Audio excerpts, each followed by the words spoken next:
After Adam and the woman ate from the tree of knowledge of good and evil, they sewed fig leaves together to cover themselves. They hid from each other.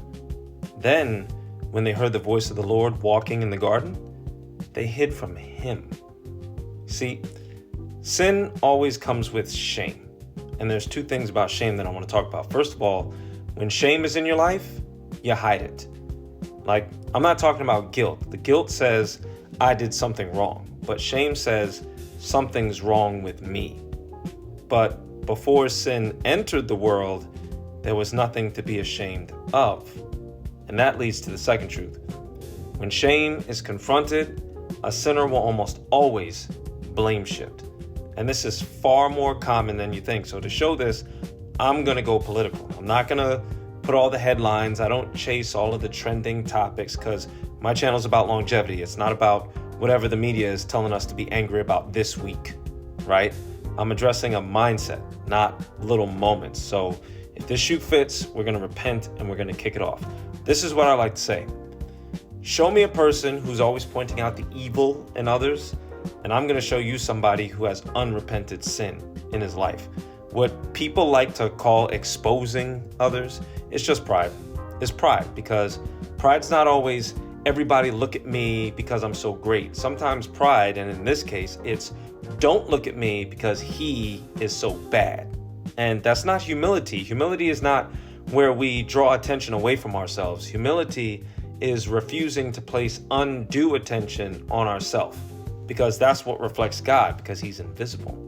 But what many people are doing is we're sewing fig leaves together, hiding our shame, and then pointing the finger at somebody else, hoping that the spotlight never turns towards those places that I despise, those places that I'm ashamed of. So you condemn others with two hopes. First, you hope that nobody's gonna look behind the curtain and see what's really going on with you. And then you hope that somebody else or others will join so that you can condemn people in a group so that you don't feel alone. Like Adam, when he was confronted, he blamed God himself. But today, we got 8 billion people. And the more we have access to information, the faster we can get it, the easier it is to find a target to condemn.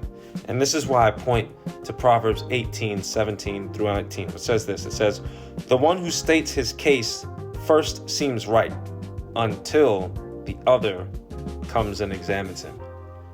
And then it says, a brother offended is more unyielding than a strong city, and quarreling is like the bars of a castle. These are the two problems that show up when you have hidden sin. First, these people believe the first thing that they hear. There's no cross-examination, there's no patience, there's no wisdom.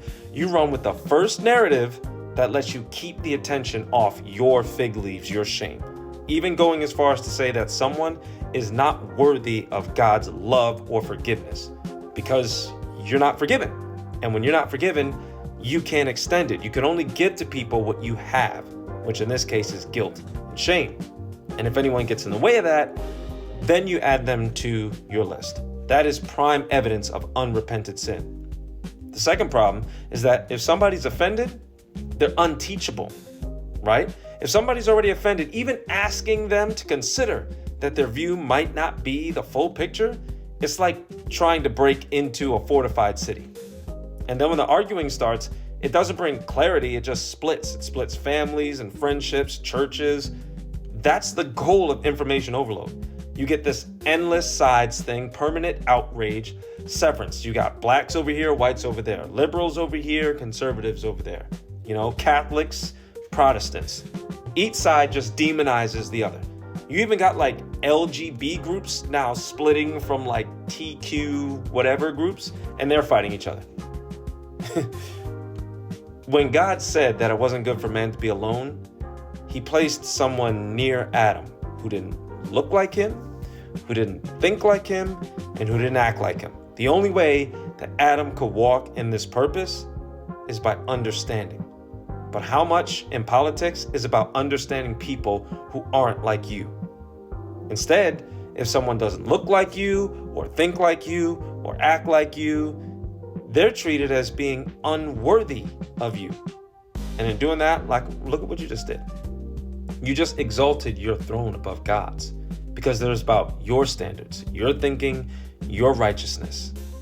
That's what the devil does, because he believes that we're just like him. And some of us, we're proving him right online.